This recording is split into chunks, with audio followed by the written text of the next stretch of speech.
부산은 아주 큰 화제가 많았습니다. 부산 역전 대화제라든지 국제시장 대화제라든지 그러다 보니까 화구를 쓰는 노점들은 물가로 있는 자갈치 시장 쪽으로 이전을 시킵니다. 그러다 보니까 꼼장어 구이라든지 생선구이라든지 그다음에 양곱창 구이라든지 뭐 자갈치장 오게 되는데 골목 들어서면은 그 연기와 함께 양곱창의 그 고소한 냄새가 진동을 합니다.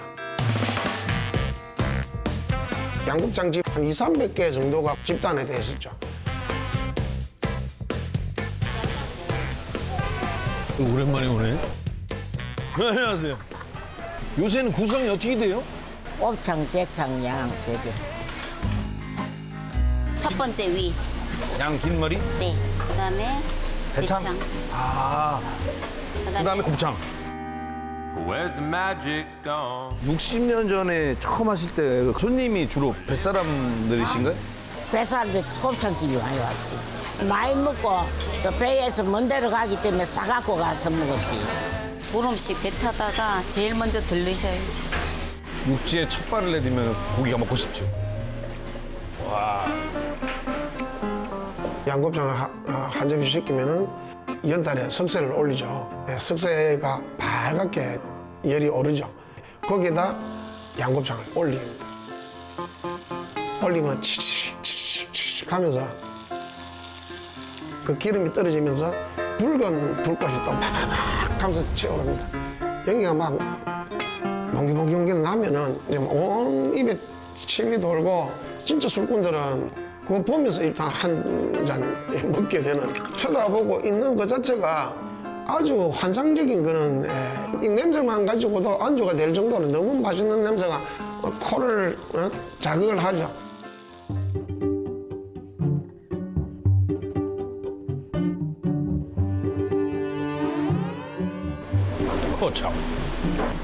참 기름이 맛있어요. 드시기 직전에 이렇게 한번 앞뒤를 천천히 굴리면 이렇게 육즙이 뽀글뽀글 만들 때 더 맛있게 절릴 수 있어요. 곱창 안에는 고비인데 대창은 안에 기름인 거죠. 기름이요. 근데 이 기름이 매력적이요. 매력이 아니라 마력이에요, 마력. 두태기름이죠. 제일 맛있는 거죠? 예. 대창을 뒤집는 거예요, 지금. 이 지방을 안으로 집어넣으려고. 요거를 이렇게 작업을 하면 이제 모양이 그러네. 이게 이제 안과 밖이 바뀐 거죠? 그렇죠.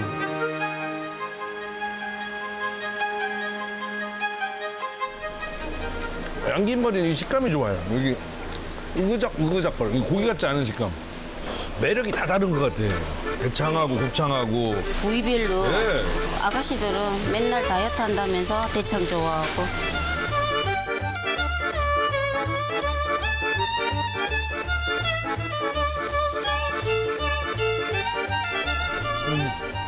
혈관으로 기름이 쭉 들어가고 있어요, 지금. 이 영혼하고 맞바꾸는 맛인데. 몇십 일씩 배 타던 분들이 딱 내리자마자 이걸 드시면 그 기분이 어땠을까? 생선 비린내만 맡다가 이걸 딱 생선만 드시면 드시다가 천국이겠는데?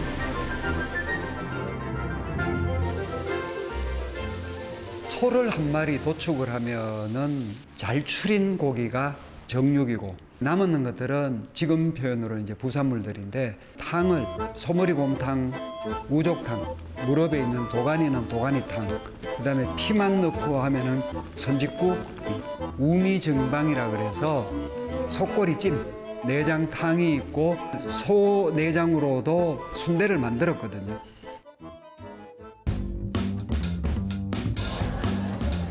항상 우리 근처에 소고기를 이용한 메뉴들은 항상 존재해 있었고 경제 상황하고 맞물려서 어떤 방식으로 조리법이 바뀐 건데 구워 먹는 건 최근의 일이에요, 진짜로. 지금처럼 이렇게 소고기를 마음대로 구워 먹는 건 말도 안 돼요.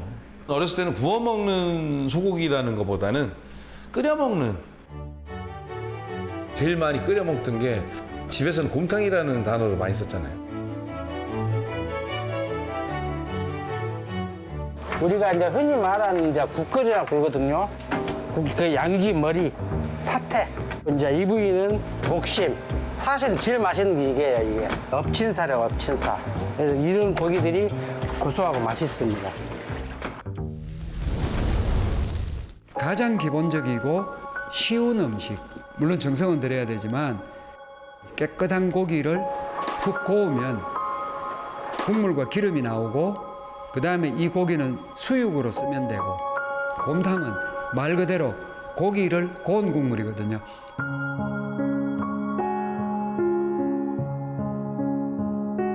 지금 곰탕 맛은 맑고 고기 육수에 가깝죠.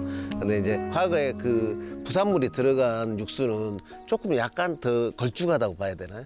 제가 어렸을 때 먹던 기억이 있는데 여기 나주에 우시장에 보면 옆에 그 국밥집이 조그맣게 2-3개씩 있었어요.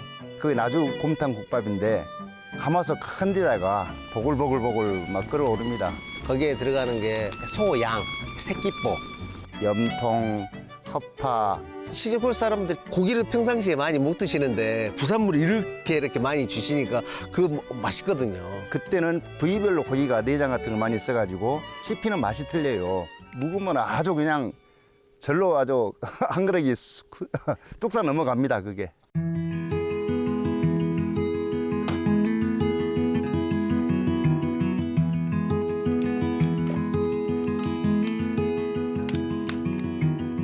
와, 요것이 무엇이요? 이게 혓바닥 아니요? 예, 혀 우설이라 가죠. 이게. 우설. 예. 우리 어렸을 때 소가 머리 한번 핥으면은 머리 이렇게 벗겨진다 그러잖아요. 이렇게 커, 이렇게. 근데 요거 저기 다 들어갈까? 아까 보네. 이거 다 들어갑니다. 다 이거. 들어가요. 예, 네. 다 들어가요. 야, 곰탕 한 그릇에 이 많은 게 들어가구나. 양지, 사태, 그 다음에 목심. 이제 머릿속에 부산물인 우설이라든가 울대라든가 소, 양, 허파, 염통. 이제 내장 부위가 들어가야지 강한 육향. 제가 어렸을 때 먹었던 옛날 나주곰탕이 재현이 되는 것 같아요. 나주가 곰탕이 유명해진 것은 37년도에 일본의 소고기 공장이 들었습니다. 거기에 보니까 살코기를 제외한 나머지 부분들 그걸 가지고 나주 곰탕을 만들었을 것이다. 통조림 공장이 있어서 고기는 군 식량으로 보내지고 나머지의 부산물들을 그 귀한 소에서 나오는 부산물이니까 그걸 이제 나주 시민들이 받아서 이제 뭐 여러 가지 부위를 머리부터 시작해서 그걸 끓여놓으니까 얼마나 맛있었겠어요. 그게 입소문이 나니까 이제 전국에서 이제 많이 몰려들기도 하고. 진짜 소 한 마리가 다 그대로 다 들어가네요. 그래서 보약이야 이게.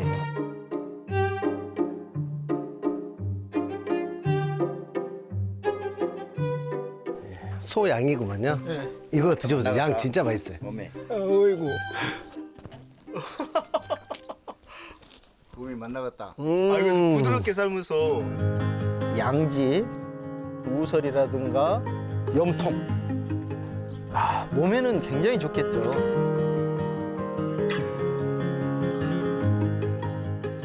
간은 조금 이렇게 퍽퍽한 맛도 있지만 헛바는 좀 부드럽거든요. 또 새끼뽀는 꼬들꼬들하고요. 또 소머리 귀 쪽이나 소머리 코 쪽은 또 부드럽고요. 뭐 이런 각종 부위별로 이렇게 식감도 틀리고 그거를 이제 몸보신을 하는 거죠. 드셔봐 엄마. 옛날 맛이 나는가 엄마 한번 드셔보시죠. 옛날 맛이 좀 고기 나요. 구운데 맛있지.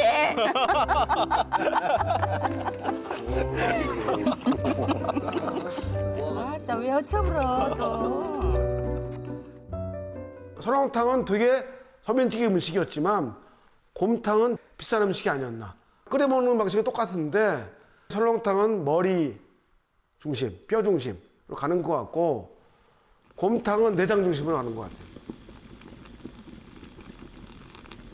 우리가 흔히 말하는 피막골이라는데 그 피막골 뒤에는 새벽 시장이 열렸거든요. 장들이 서니까 서울의 해장국 역사도 종로 1가 2가 언저리의 피막골에서 생기고 우리나라에서 가장 오래된 설렁탕 집도 그 언저리에서 생겼습니다.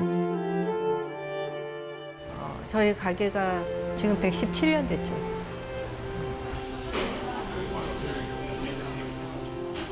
신문에 저희 가게에서 이제 광고를 낸 게 있어요. 그때 신문에는 뭐 설렁탕이 100원, 150원, 200원 이렇게 써 있더라고요. 많이들 오셨어요. 손기정 씨, 그다음에 김두한 씨, 제가 보지 못한 전설적인 인물들. 그분들은 항상 이 설렁탕 때문에 자기네가 많이 힘을 얻었고 그 당시에는 자기네한테는 스태미나 음식이었다고 그렇게 얘기를 하시죠. 사실 무슨 특별한 비법이 있는 건 아니거든요. 좋은 재료를 정성껏 끓여서 대접하는 마음으로 하면 된다. 그것밖에는 없는 것 같아요. 장국밥 또는 이런 것들은 좀 고급이죠. 정육을 끓이는 거예요. 근데 설렁탕은 그 외의 것들을 다 포괄해서 끓여서 뿌옇고, 그래서 그런 설렁탕이 훨씬 민중의 음식이고 카테고리가 넓고 소의 부산물을 다 소화할 수 있는, 소에서 먹을 수 있는 부위를 다 모인다. 그럼 그게 설렁탕이에요. 끓여서 설렁설렁 끓이면 설렁탕이죠.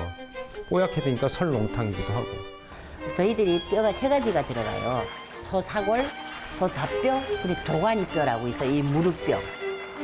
뼈만 갖고도 충분히 맛을 내는 게, 뼈도 사골 위주로 국물이 뽀얗게 나오는 사골과 고소한 맛을 내는 잡뼈라고 하잖아요. 그 잡뼈로 끓이면 사실 색깔은 투명하게 나오지만 국물은 고소해져요. 사골과 잡뼈의 비율을 되게 중요하게 생각하죠. 물론 핏물 빼는 것도 중요하지만.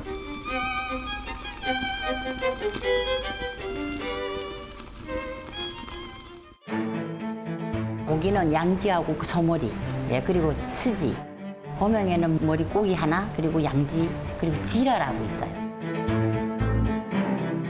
밥 위에다 뭐 소면 넣고, 소면은 설렁탕의 기본으로 나가잖아요. 소면 넣고 거기에 고기 넣고 이렇게 뚝배기를 데워서 나가잖아요. 좋은 점은 그 고기가 따뜻해지면서 그 육질이 안에 밥에 이렇게 스며들면서 그 진한 맛이 더 나는 것 같아요. 조선 후기에는 한양도성에서 하루에 도축하는 소가 500마리였다는 게, 정육은 뭐 궁궐이나 관청이나 현방이라는 데서 소고기를 다루면서 사골도 500짝이 생깁니다. 이거 소비를 하는데 설렁탕만한 게 없죠. 또 이것 때문에 설렁탕이 생긴 거고. 그러니까 한양에서 설렁탕이 시작했다는 말은 근거가 있는 이야기죠.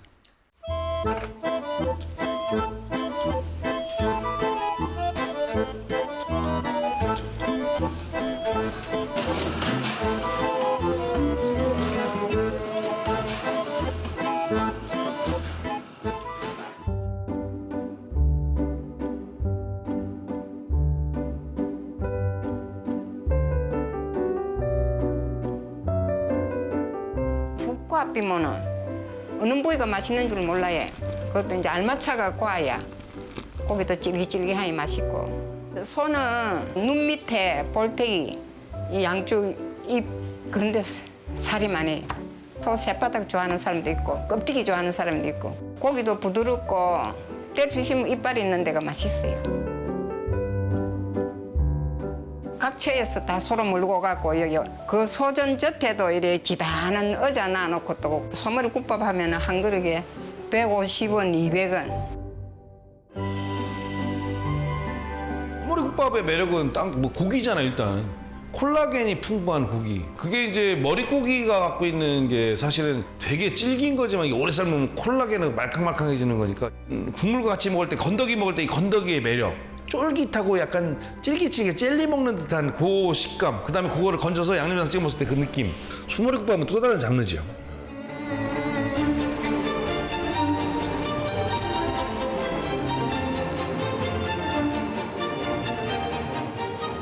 소 머리는 생각보다 굉장히 독특한 조직들이 되게 많죠. 양쪽에 벌써 저작을 하게 되니까 되새김질하고, 그래서 움직임이 되게 많아요. 살만 오면 그렇게 굉장한 질감을 주는 부위도 소에 별로 없어요. 강력한 그 젤라틴질이 있어서 그게 쫄깃쫄깃한 맛을 제공하기 때문에 딱 먹었을 때 입에 짝짝 붙는다는 맛.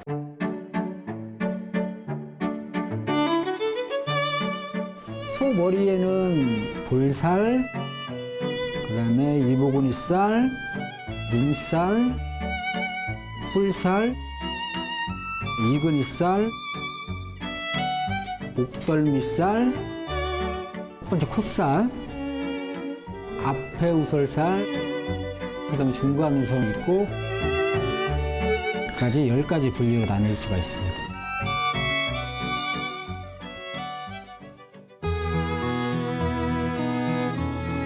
소는 지금 생각하면 먹는 거지만 그 당시에 소는 경운기자 트랙터였어요. 그게 없으면 제대로 된 농사 짓기가 힘들었거든요. 예전에 저희들 어릴 때는 밥 먹고 누우면은 소 된다 그랬거든요. 소가 된다는 거는 굉장히 고된 노동을 해야 된다는 뜻입니다. 소는 원래 집에서 가장 노동을 많이 하고 하는 그런 존재였으니까 한국인의 그 소 사육의 역사는 아무래도 이제 농경과 더불어서 시작되었다고 보니까 아마 신석기 시대 정도라고 보고 있고요. 소는 밭에서 일을 할 때는 일소로 썼어요. 일을 한 다음에 외양간에 넣는 순간은 그때부터는 가족으로 여겼었어요. 정월 초하루에 송편 같은 거 만들잖아요. 만두라 이런 거. 만들면 제일 먼저 먹는 게 사람이 아닙니다. 소한테 먼저 줍니다. 그러니까 이거 먹고 올해에도 좀 건강하게 잘 살아서 우리 농사를 잘 지어줘. 그러니까 어떻게 보면은 종보다 모습보다 더 귀한 존재였어요. 그러니까. 일명 삼정이라고도 하는데 추울 때는 그 덕석을 등에 덮여서 소가 따뜻하게 했죠. 소를 멀리 가거나 할 때 소 발이 피곤하지 않도록 소 신을 신기기도 했고요. 소가 농가에 일을 도와주는 가장 큰 일꾼이에요. 뭐 한 7, 8명의 노동력을 감당한다고 했거든요. 그 정도로 큰 일을 해주니까 당연히 그 대접해야지요, 당연히. 농촌에서 논밭 다음으로 큰 재산이 바로 소였다. 그러니까 그거 정도는 팔아야 납입금이 적지 않은 대학에 진학할 수 있었다. 그래서 그때는 아주 상용으로 쓰였던 게 우골탑이라는 표현이었거든요. 소는 정말 그 집안의 기둥뿌리였고 재산 증식의 제 첫 번째 가치가 있었죠, 농촌에서. 제일 중요한 게 제사인데 제사에도 희생을 쓸 때는 소를 가장 으뜸에 두고 그 정도로 소가 우리 민족에게 여러 가지 측면에서 어마어마한 영향력이 있죠.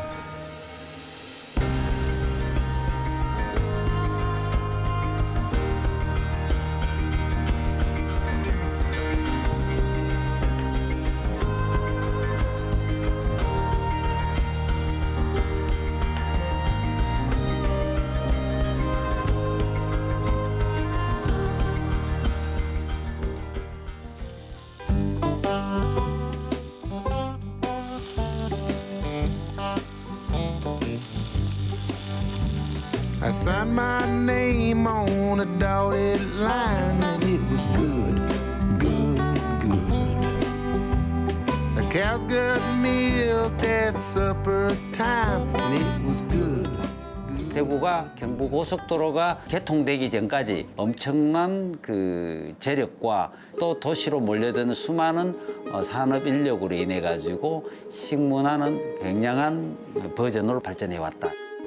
일이 끝나고 났을 때는 아주 음식도 그 간이 강하고 맵고 자극적인 그런 음식으로 또 술을 한잔 해야 되잖아요. 그러니까 이 술과 관련된 다양한 음식들이 대구에서 발전합니다. 대구는 크게 보면은 육회하고 뭉티기가 전국구 음식으로 지금 사랑을 받고 있다고 볼 수 있겠습니다.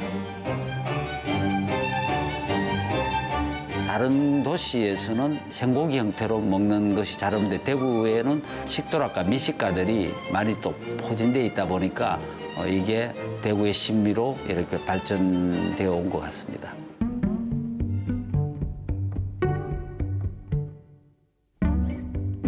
좀 도와주실까요?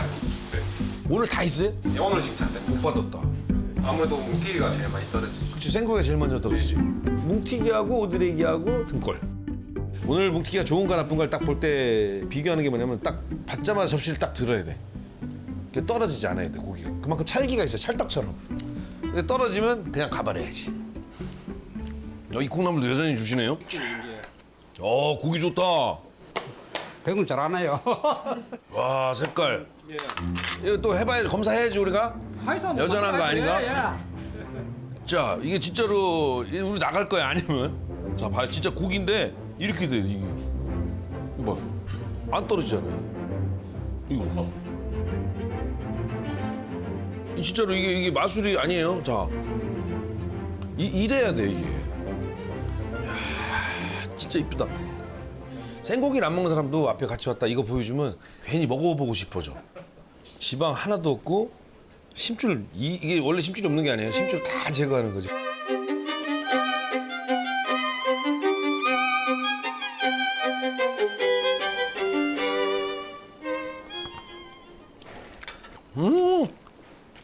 쫀득쫀득. 식감이 심줄이 없기 때문에 뭔가 쫀득하면서 약간 질길 것 같은데 뭐가 안 씹혀요. 이게 은근히 묘한 고소함이 있어요. 등골. 이거 진짜 신선하지 않으면 못 먹는 거잖아요. 예, 맞습니다. 전부 다 올겨울다. 이거는 진짜 없어요 많이. 등골이 오싹하다 갈 때 등골. 이걸 드셔보시면은 이건 진짜 식감으로. 바로 이거지. 마시멜로. 까망베르 치즈. 그냥 치즈 말고 까망베르. 맛을 빼고 그냥 식감으로만 마시멜로, 까망베르 치즈, 등골 하면 등골 1등. 젤리하고 비교하면 안 되고 그냥 그걸 먹어봐야 그래. 부드럽고 그냥 누구랑 싸우고 이거 먹으면 화가 풀리는 거 있잖아요.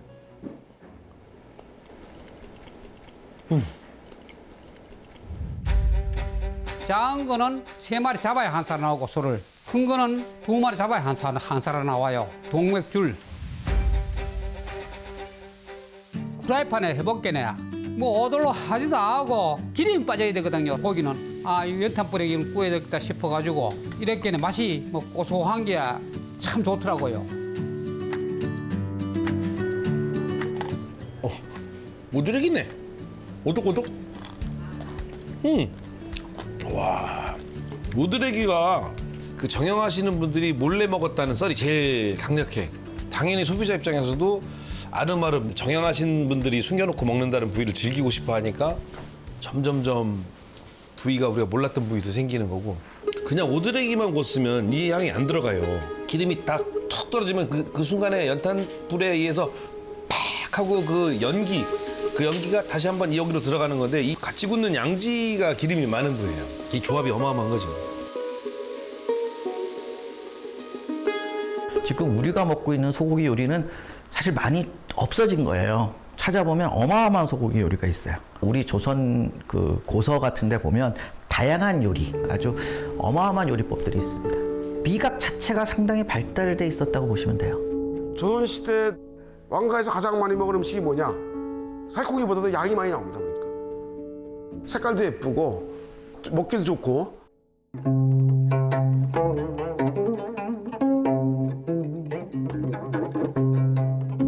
숙회라고 하면 우둔 같은 살을 생으로 썰어서 먹는 것만을 생각하는데요. 조선시대에는 내장을 생으로 먹거나 아니면 숙회로 이렇게 하는 거를 갑회라고 불렀어요. 한번 데쳤고요. 데치고 천엽뿐만 아니라 일본 양을 같이 해서 섞어서 겨자장을 곁들여가지고 만드는 건데 겨자장은 왕실 요리에서 가장 많이 고기 요리와 함께 꼭 곁들여졌던 그 소스가 겨자장입니다. 사기 항아리에 된 겨자장을 바른 다음에 기물쇠라고 하였는데요. 소뚜껑 위에 올려놓으면 그 소뚜껑 좌우에서 나오는 김이 자연스럽게 스며들고요. 갈아서 할 때 이 맛이 한번 깨어나고 열을 받았을 때 향기가 이렇게 살아나는 거예요.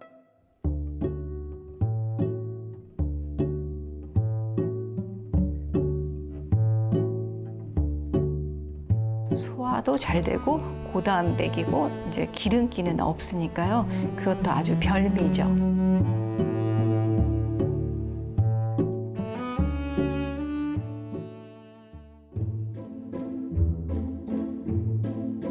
우리가 만두 피를 지금 뭐 흔히 밀가루 피나 메밀 피로만 만들고 있는데요. 우리 선조들은 다양한 피를 이용했어요.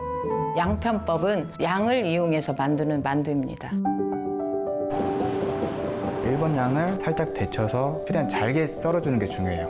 거기에 전분가루를 넣어가지고 반죽을 해주는데 꿩이나 닭, 소고기에 소를 넣고 송편처럼 빚는 양만두입니다. 네, 양편법은 만두이지만 질감은 약간 떡하고 비슷하거든요. 밀가루가 들어간 게 아니라 전분이 들어갔기 때문에 훨씬 더 떡 같은 쫀득한 식감이 나오게 되는 거고요. 그리고 양이 만두피에 가득 들어갔기 때문에 훨씬 더 영양가 있는 만두를 드시게 됩니다.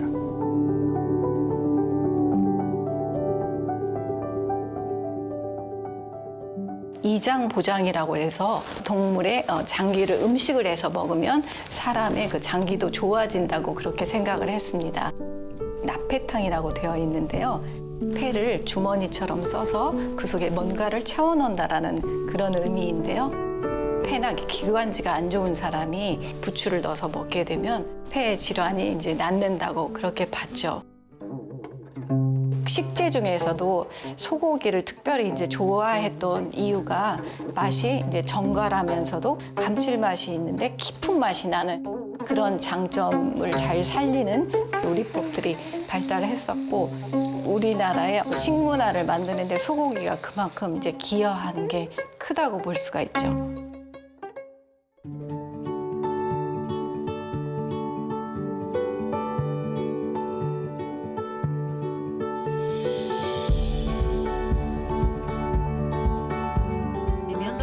면도 다 해놨네요.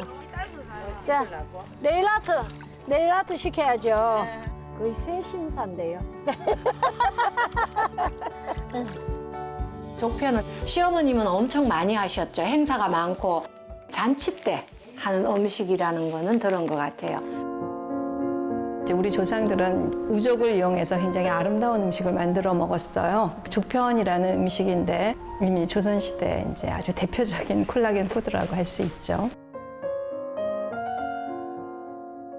아니 이게 짝짝이네. 뭐?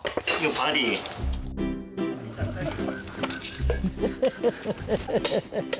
당신 앞발 뒷발 구분하는 거 못해요. 앞발이 통통하고 더 굵고요. 그다음에 얘는 가늘고 길죠. 이 뒷발. 길다고. 그럼 육석간에 치즈가면 돼. 뜨겁다. 좀. 자. 조금 이제 물이 팔팔 끓으면 조금씩 찬물을 좀 더 넣으면 더 잘 우러나요. 소의 부분들에서 고기를 가장 효율적으로 뽑아낼 수 있는 방법. 좋은 고기는 굽고 그 다음에 삶거나 찌거나 아니면은 뼈째로 넣어가지고 조리거나 마지막에 도저히 이건 어떻게 할 방법이 없다 그러면은 마지막에 하는 게 구우는 방법입니다. 한 4시간, 5시간 동안 불을 떼다 보면 뼈와 그 껍질이 분리가 되거든요. 아우, 꼬았네. 물도 꼬았다. 잘 되고 있네.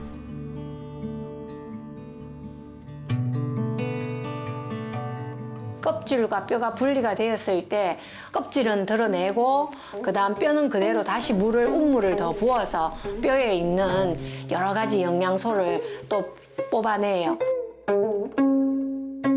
그 분리되어서 나온 뭐 힘줄이라든지 껍질이라든지 하는 거는 먹기 좋게 칼로 한 번 더 썰어가지고 모양을 예쁘게 하는데 치중하는 게 싫다 해도 눈으로도 먹고 우리가 후각으로도 느끼고 음식을 잘 하게 한다는 것이 진짜로 품이 있는 그런 음식 안에 그 사람의 인품이 다 녹아나는 것 같아요.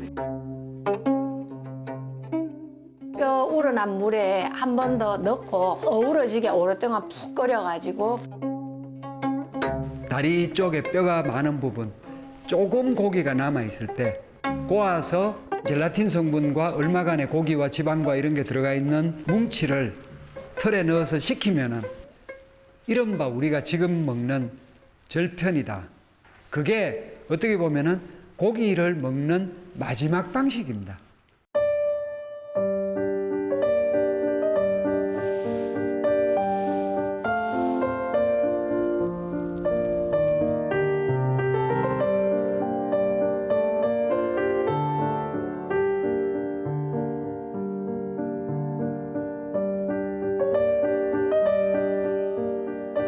종만 딱 봤을 때는 흉물스럽기까지도 할 수 있고 맛있을 거라는 생각 자체가 안 드는데 그걸 이제 그렇게 오래 끓이는 과정에서 아주 다른 형태의 모양으로 이렇게 변형되어서 되어지는 게 엄청 신기하고 옛 조상들의 지혜라는 게 정말 감탄을 자아내게 되죠. 종편은 주로 좋은 일 했었어요. 사돈네 손님 대접하려고. 겨울에 좋은 일 있을 때 결혼식도 그렇고 축하하는 일 그럴 때 족편을 하시는 것 같아요. 피편해 놓으니까 진짜로 좋네. 입맛이 여기 확 돈다. 그지? 네. 수족 하나도 버리지 않고 정말 그 소를 알뜰하게 다 끝까지 다 먹은 그런 민족이죠. 네, 그래서 고기를 밝히는 민족이 서양인뿐만이 아니라 우리도 마찬가지였다고 생각을 합니다.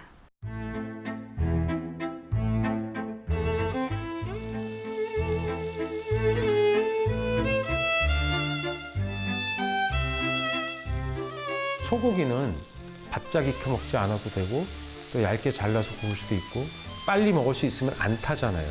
그래서 그게 숯하고 궁합이 되게 좋거든요. 직화구이 음식, 그러니까 생으로 직화를 먹는다? 이건 한국 음식 문화 맞는 것 같아요. 그러니까 직화라는 것은 되게 맛있는 방식이죠. 직화를 했을 때 일어나는 효과는 굉장히 크니까. 저는 이게 끝이라고 생각해요. 여기가 아마 맨날 앞에서 고 먹고 하는 게 거의 끝판왕이 아닐까. 다른 방식이 있을까요? 요즘은 더 나아가서 어떻게 하면 더 진한 맛을 낼 거냐. 우리 한우는 사실 좀 진한 맛이 있는데도 이걸 더 진하게 내려고 숙성까지 시키잖아요. 10,000원어치의 맛이라고 하면 이거 20,000원어치의 맛을 낼 수 있다. 그 다음에 사람들이 체험해보지 못한 맛을 제공할 수 있다. 그게 숙성이 가지는 힘이에요. 숙성이 되게 섬세한 작업이고 그리고 또 위험한 작업이기도 하죠. 숙성의 매력은 가장 좋은 고기를 그 이상으로도 만들 수 있다는 게 가장 메리트인 것 같아요. 숙성은 고기 맛을 최정점까지 딱 끌어올릴 수 있는.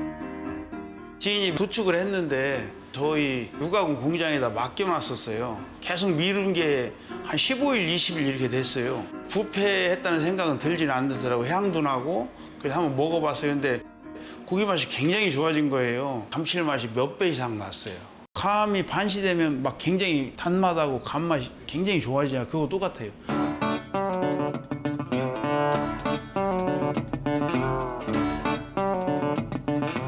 한우 등심이고요. 요거는 이제 아랫 등심입니다. 근데 재밌는 건 얘는 한우 3등급, 가장 최하 등급. 보통은 2년에서 3년에 이제 도축을 하는데 얘는 10년이 넘었어요. 할머니 소죠. 그래서 이런 소고기를 갖고 좀 가치를 올릴 수 있는 게 또 숙성일 수가 있거든요. 한번으로 이 성숙 거꾸로 하는 게 숙성이거든요.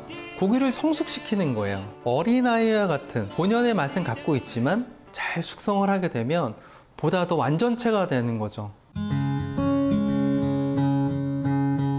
곰팡이를 착을 시키게 됩니다. 소곰팡이 자체가 고기 표면에 수분을 잡아주기 때문에 맛 자체는 굉장히 딥하게 만드는 그런 특징이 있습니다. 온도와 습도를 조절을 해서 미생물이 잘 자랄 수 있는 여건을 만들어주면 순식간에 번식을 해요. 고기 속에 있는 그 자유수, 수분은 다 날아가 버려요. 근데 이제 거기 있는 고정수는 남아 있어요. 쫀득쫀득해져요. 육즙만 남아 있는 거죠.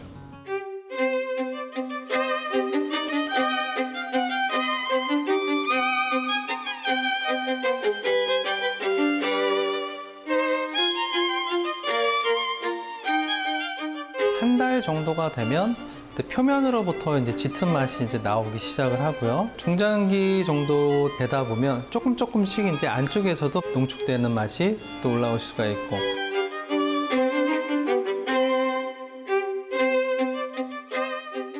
(80일) 된 거래요. 뼈가 있는 채로 통째로 숙성을 했기 때문에 기름 작업도 하고 뼈도 빼고 이 딱딱한 부위를 제거하는 작업을 하는 거죠. 먹을 수 있게끔 이렇게 정형을 하는 거죠.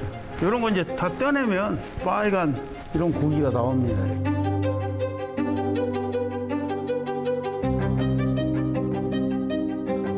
미국에서는 리바이라고 하는데 거기에 이제 뼈를 붙여서 본인 리바이라고 하죠. 그래갖고 그 뼈를 길게 하면 도끼 모양에서 토마호크 스테이크라고 하죠. 드라이징 안 한 고기를 이렇게 두껍게 썰어서 구우면 질기거나 못 먹잖아요. 근데 이제 드라이징을 했기 때문에 스테이크를 만들어서 팔기 시작했던 거죠. 굉장히 고소해지고 치즈 향도 나고 또 산미, 신맛이죠. 입에서 막 감칠맛 나는.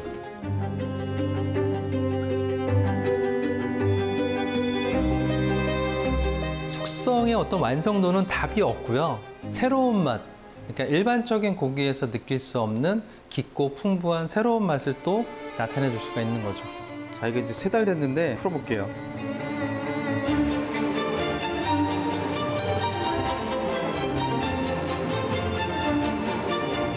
우유 향도 나는 것 같기도 하고 어떤 너트 향, 나무 향?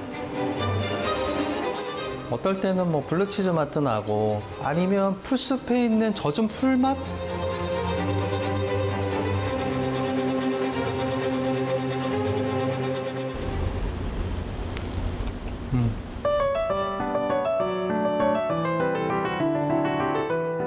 숙성 방법 중에서 최고 어려운 게 드라이 에이징이고요. 그래서 저는 와인하고 많이 비교를 해요. 특별한 와이너리를 선택을 많이 하는데 그 이유가 그 와이너리만의 독특한 향과 맛이 있기 때문에 그 와이너리를 선택해서 그 와인을 구매를 하는데요.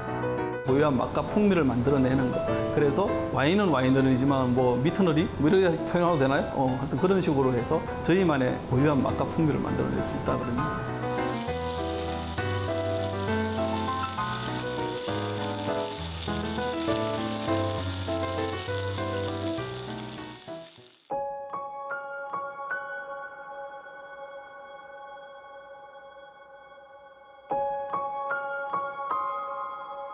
신평집성 오의박이라는 책이 있습니다. 거기에 보면 소가 9가지가 나오거든요.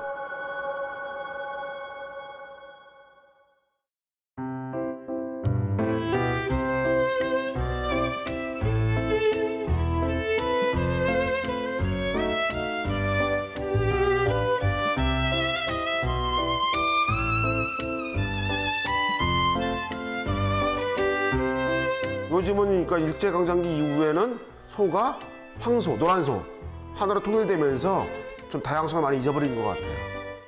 배구는 배구대로, 칙소는 칙소대로, 흑우는 흑우대로 강점이 있는 부분이 있어요. 예를 들어서 뭐 칙소는 풍미가 아주 좋다. 흑우는 흑우대로 근섬유가 뭐 보들보들하다. 강점이 있을 수가 있죠. 각자의 품종대로 나중에 어벤져스를 만들 수가 있잖아요. 이 특징이 있는 거를 우리가 가져오고 얘는 이 특징이 있는, 그래서 어벤져스 품종을 한우 품종을 만들 수 있죠.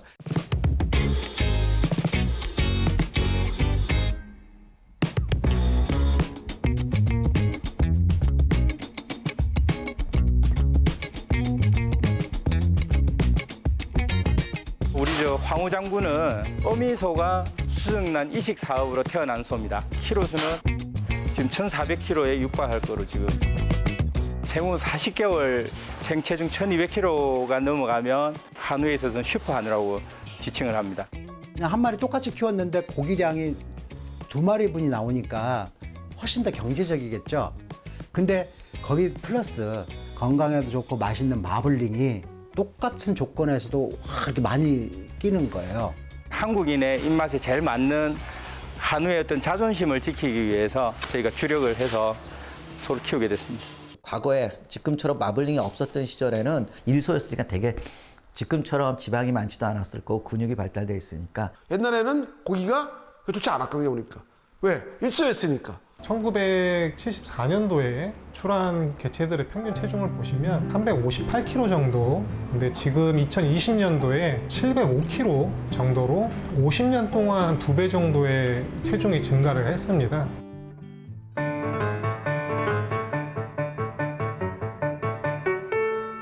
저희 한우계량 사업소에서 약 시수소를 100두 정도를 사육을 하고 있는데요. 종축 생산을 위한 목적으로 사육을 하고 있습니다. 예전에는 그 동네에서 제일 그 능력 좋은 황소가 이제 모든 그 동네에 있는 암소들을 다 이렇게 수정을 해주고 그랬는데 단체를 만들어서 국가에서 그거를 관리를 하기 시작했죠. 100두가 150만 두를 책임진다 이렇게 봤을 때는 한 시수소당 평균 한 15,000두의 암소를 책임지고 있고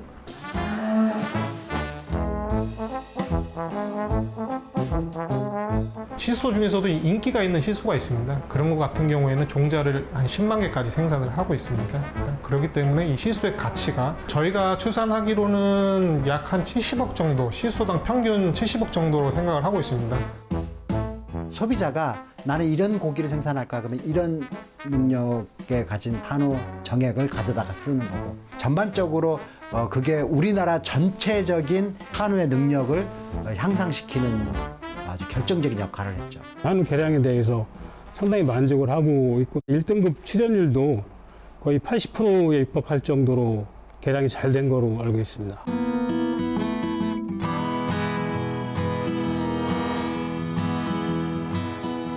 사람도 음악을 들으면서 참 그 좀 편안하게 모닝 커피도 하기도 하고 소돌이 음악을 딱 틀어주고 그러면요 벌써 소돌 표정부터가 달라요.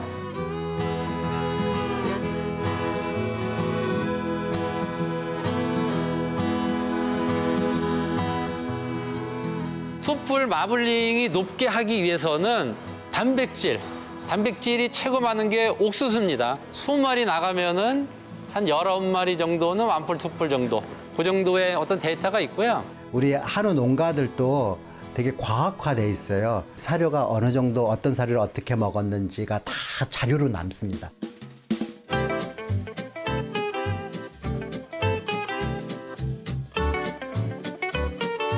맛있는 고기를 만들기 위한 첫 번째 전략이 근내 지방 함량을 높이는 겁니다. 마블링이 많게 하면은 고기가 맛있어집니다. 이거는 뭐 전 세계적으로 어쩔 수가 없어요. 사료를 먹인다거나 사양 방법이라든지 이런 것들이 지금 축적된 겁니다. 이게 하루아침에 된 게 아니에요. 그 노하우가 쌓인 겁니다. 그 영업 비밀이 지금 쌓여 있는 거예요. 마블링이 어떤 신화에 더 매료되기 시작한 거죠. 특별한 방식으로 사육해야 되고 사양하는 관리도 달라져야 되고 이런 것들이 노하우가 쌓이면서 더 연한, 더 마블링이 많고 분홍색의 고기가 더 비싸고 맛있다는 개념으로 넘어가게 된 거죠. 이번에 한 실험이 뭐냐면요. 국내 식육시장에서 판매되고 있는 한우. 그 해외에 있는 목초 비우고요. 국물 비우고요. 그래서 가장 중요한 게 어느 게 제일 맛이 있나, 맛 차이가 어느 정도 되나 그런 거를 이제 측정을 해봤죠. 결과에서 이미 한우가 월등히 맛있게 나왔거든요. 맛하고 가장 관련이 높다라고 지금 여겨지는 지방산이 올레인산이거든요. 한우 고기 같은 경우에는 50.62, 목초 비우고 40.09. 그러니까 이제 올레인산 함량이 한우의 월등히 높기 때문에 한우가 맛있다.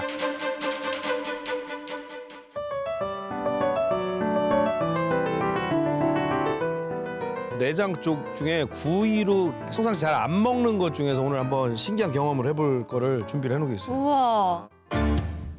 보면 고기랑 별 다르질 않아. 진짜로. 내가 되게 좋아하는 부위예요. 난 이거를 먹으러 일부러 찾아다니고 있어요. 이거는 국물 내는데 많이 써요. 구워 먹지는 잘 안 해.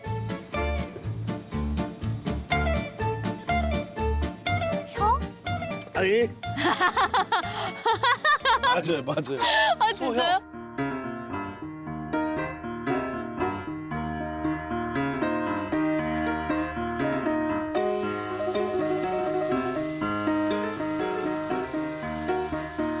우리 많이 먹어요. 이탈리아도 무술 먹어요? 뭐에 먹어요? 크리스마스 기간 동안 이거 많이 진짜 전통 거예요. 아니 크리스마스에 우설을 먹어요? 근데 절여서 파스트라미 같은 방법. 아 페스트라미처럼? 네, 맞아요. 그래요? 아따 잘 버지네. 오요. 와우. 이야. 완벽해요.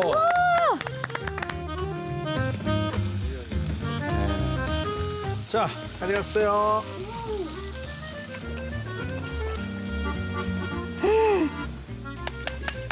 물개 박수. 와 진짜 맛있어요. 진짜 너무 맛있어요. 오, 크락. 오, 크런치. 겉바속촉. 겉바속촉. 와. 위에다 담궈놨어요 아까. 먹에. 아, 네. 와우. 간. 우리 이거 생간을 먹기도 하는데 이걸 스테이크, 신기하다. 간 스테이크 한번 해보려고.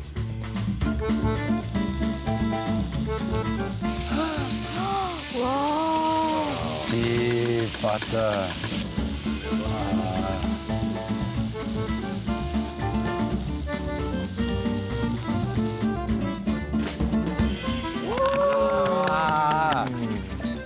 간구이 진짜 처음 먹어보는데.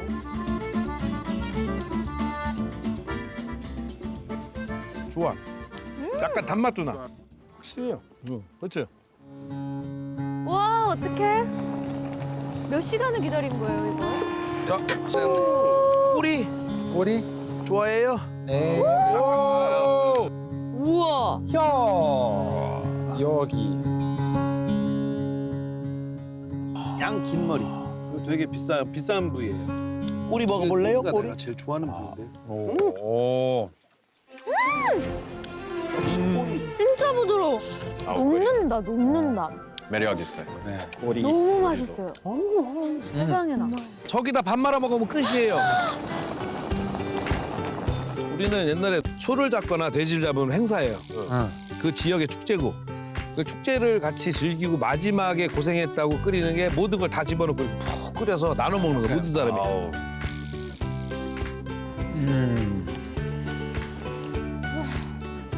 오우 이거는. 오이. 오. 이런 맛있는 고기 안 먹어봤어. 진짜. 오늘 진짜 새로운 거 발견했어. 우리 그 한우 농가들이 이렇게 굉장히 심혈을 기울여서 경쟁력 있는 소를 키우고 있다는 게 굉장히 자랑스럽고 대단하죠. 갈 때 국물 퍼가요. 와! 아, 텀블러 가져올 걸. 진짜 휴대용으로 이렇게 싸갈 걸. 와!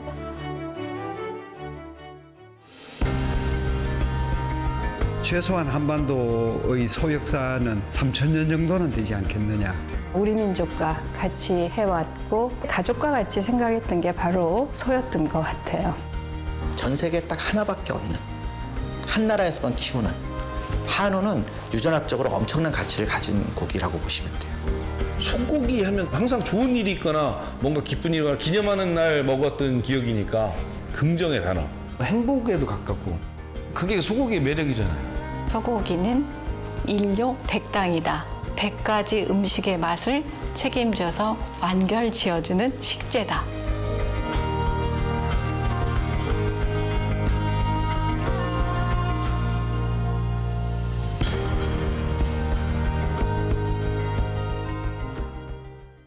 When you're feeling low and thinking, where am I gonna go from here? And you look around, you're seeing